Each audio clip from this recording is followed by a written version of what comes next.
we always needed to be doing something different or continuing to learn something. So just, doing the same thing every day never worked for us.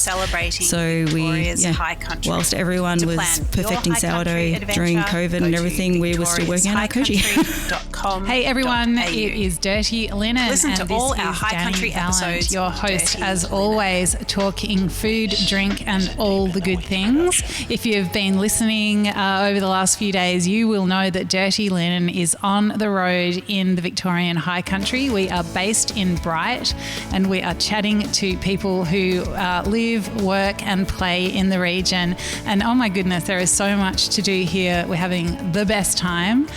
We find ourselves now at a distillery, Reed & Co, with founder Rachel Reed. Rachel, thank you for welcoming us into your space, and welcome to Dirty Linen. Thanks for having me.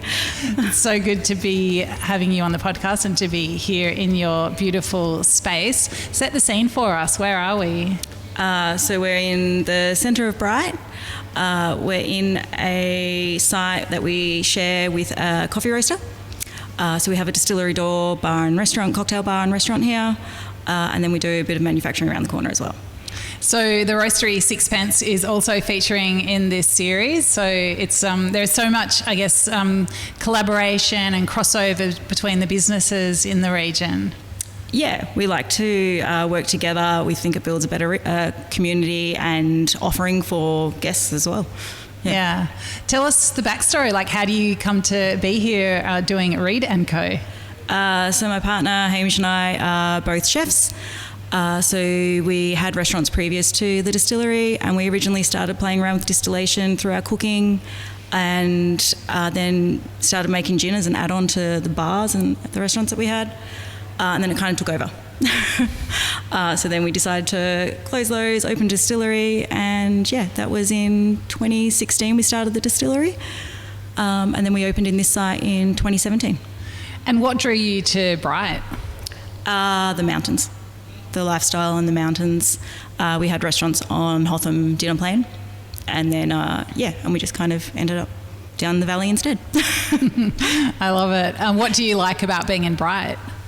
It's a nice community.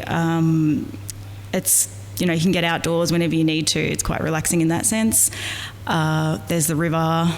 We can go hiking, there's loads of different things to do, as well as there's some good producers around to share knowledge with, and Do you think there's a particular sort of spin that you have on producing spirits because you're chefs? Like, is there something that you bring to it in terms of, I don't know, whether it's, your methods or how you think about the ingredients or the way that you present them to people? Yeah, I think we look at the whole thing as flavour profiles from get-go. I don't know if everyone else goes in with that kind of understanding of the botanicals or the produce that they're working with. In saying that, it does react differently when you distill things, but you still get an understanding of what you're doing, and you understand the different makeups of things, and the fermentation process, and And I love this notion of your chefs, but you start playing around with distilling. Like, how do you start with distilling? I feel like it's a lot of people might enjoy the fruits of those processes without really understanding what distilling is. Like, how do you start with it? And can you sort of bring us into the methods that are used? We're just looking at different flavour profiles and what we could do with it, and what reactions we were getting out of things. We're interested in botanical profiles, and locally with the eucalypts, mountain pepper, different things that we could get around the area. We started playing around with different extractions, and that's how we made Remedy Gin originally, because we wanted to make something that represented the area quite well and was quite bushy, and Okay, so what about just really to basics, what is distilling? It's pretty much you're putting, if you're making the alcohol, then you're fermenting your grain and everything to produce the alcohol. But if you're starting with a neutral for gin as such, you're literally, distilling the gin, the neutral, you might be steeping your botanicals, then you've got the vapour coming up through, so you're getting it to a certain temperature in your still, and the vaporisation, the pressure, condensation, and then you end up with a liquid in a short form. Well, it's a complicated process, and I love looking at stills. And when you go around to distilleries, all the stills seem to have a name. Like they're very much, I don't know, they've got their own character, personality, and qualities. Like, tell us about your still. So we have a few different stills. We have our first one, which was Molly, which is our little copper pot still, which our original one that was in our previous restaurant. It's named Molly after Hamish's grandma. We have another one, Mabel, who's a little bit bigger than her, also after my grandma. And then we have a vacuum still that we had purpose built for us, which is stainless steel, 1,200 litre vacuum still for our shochu. And I named that Fred, but that's just me. Well, I think you're allowed to name your still, and that's the real name of it once you decide that that's Fred.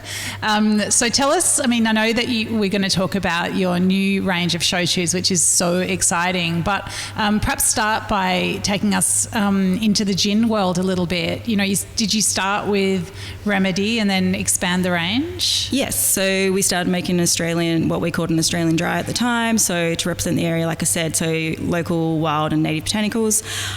And then we followed it with Dark Night, because we shared the space with the coffee roasters, Sixpence. So we made a coffee gin liqueur. And then we went into, I can't remember which way it went. I think we released Neo. So our yuzu, New World kind of gin, citrus, herbaceous one. Then we make some grape based ones as well. So a Gewürztraminer grape juice blended with yuzu gin. So that's gin and juice. Due to the area and the wine region, and a Mistel, and then we moved into some more gins and followed by shochu. Right. Yeah. Well, tell us about shochu. First of all, what is shochu? So it's a Japanese spirit. It's their most consumed beverage in Japan, but they only export 2% of it. Oh, wow. So it's not as commonly drank worldwide. So it's produced from koji, so an enzyme that grows in a grain. So you can make it from rice, barley, sweet potato, a few different things.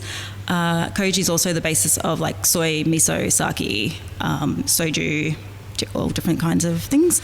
So we produce ours from rice and barley. And then we will be moving into sweet potato as well. We're just going to be growing some ourselves. Yeah. Really? Yes. Oh, that's amazing. And so how would you describe, you know, the flavour profile of the shochus? Like if you're thinking, I like gin, but I want to try what they're doing now, like where does it sort of fit? So shochu, I would say, is quite a clean spirit.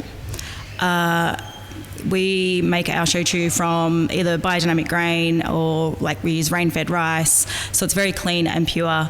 It goes through a slow fermentation and it's vacuum distilled. So we chose vacuum distillation as it gives you a fresher profile. If we were to atmospheric distill it, it gives you a bolder, chewier profile, which is great. Okay.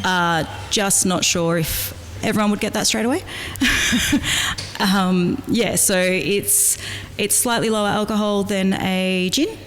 So they sit anywhere from 25 to 40%, but 40% is quite high.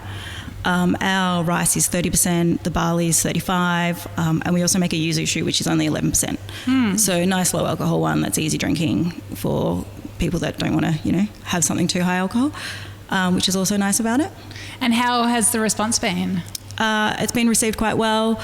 The chili koji has people it's kind of got a little cult following, I suppose, as it's quite unique in itself.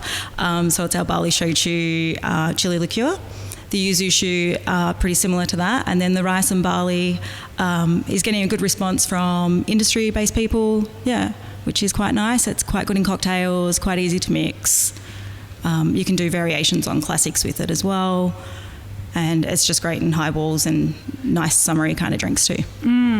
Yeah, well, we just did a tasting before we started the podcast and, I really appreciated the variation in the profiles and the body of the different shochus. The chili one definitely does have a bit of a kick, but the yuzu shu, instantly like having a sip of it, neat, you're just thinking, it'd be so good with ice and soda and such a refreshing drink.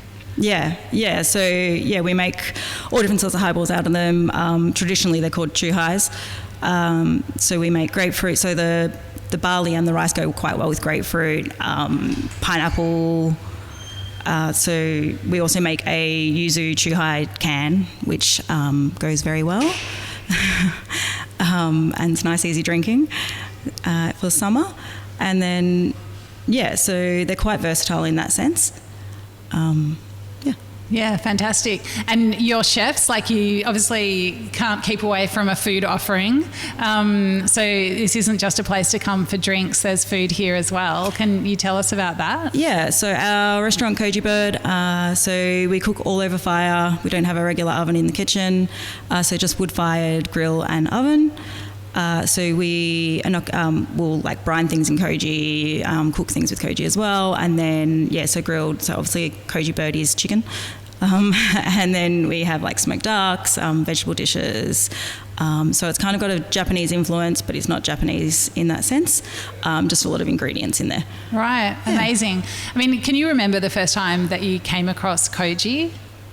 No, many years ago. Yeah. We've been using it in cooking for quite some years. So, at least 15 years, I'd say. Yeah. I mean, the whole engaging with fermentation, whether it's, fermenting your own products or using fermented products, it's obviously become so much to the fore in Australia over the last, decade or two. Yeah. I mean, how do you think it's changed the way that you approach creating menus and your work as a chef and a spirit creator? We always like to look at things holistically as it is. So the fact that we can ferment our own spirit and from quite clean, natural kind of grains in the first place, is a great thing for us. We have like a really big fermentation room over at our other site, purposely built just for the koji. That's all temperature controlled and humidity controlled, and so it's quite delicate in that sense, I suppose. But we look at things from, what does it do for you as a person as well as, what you're eating. So fermentation obviously is very good for everyone as well. We like to incorporate wherever we can. Yeah, amazing. That's wonderful to think about this big koji room. Like, for people might have seen it on a menu, or they know that your restaurant's called Koji Bird, but what does it actually look like? It kind of looks like a big cool room. But it's got a full humidifier, so it's like probably as big as the room we're in almost. And then when the koji is actually in there, you've got rows of grain, so either barley or rice, which is being turned every however many, few hours kind of thing. So we have an alarm that'll go off if it gets too hot, and we'll have to go in and turn it. Sometimes Hamish attends to it in the middle of the night. Really? Yeah. And is the koji, it's inoculated, I guess, with the koji? What does that process look like? So we'll steam a grain and then we'll inoculate it with the spores, the koji spores, and then we pretty much ferment it. We'll grow the koji from there and then we ferment it. So we also dry it out for the cooking process, or some of the cooking processes. Right. Yeah. Oh, it's amazing. If you think back to, starting as a chef and starting to experiment with these kinds of things, how do you reflect on your journey? I think it was just a part of our journey. It wasn't, it's just I suppose it's how we developed along the way. We always need to be doing something different or continuing to learn something. So just, doing the same thing every day never worked for us. So whilst everyone was perfecting sourdough during COVID and everything, we were still working on our koji. I love that. That's so great.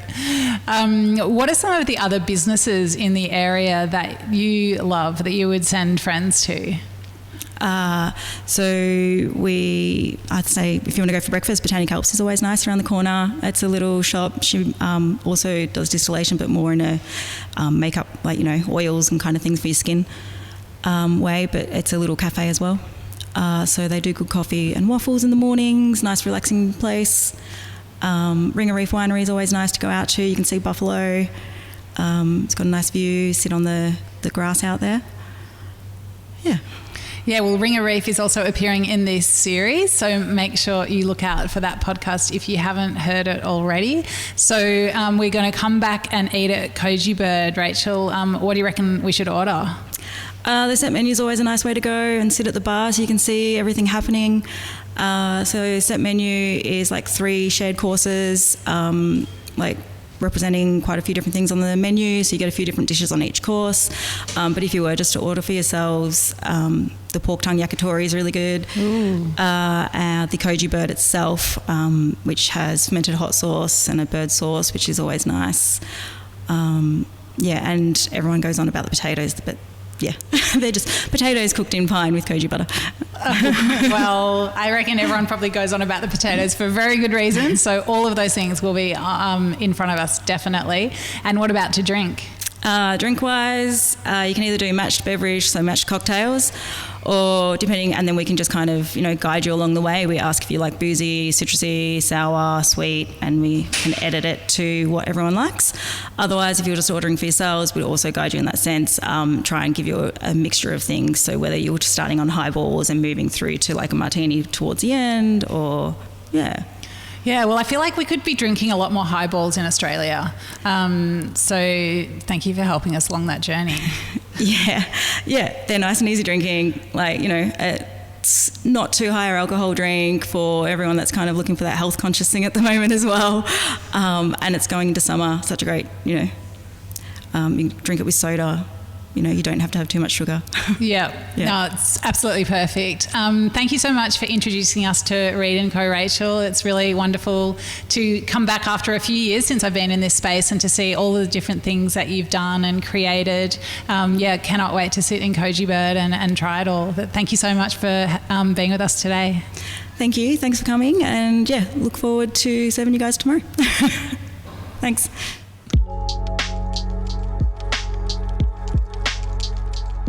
This episode is part of a special Dirty Linen series celebrating Victoria's High Country. To plan your high country adventure, go to victoriashighcountry.com.au. Listen to all our high country episodes on Dirty Linen. This is a Deep in the Weeds production.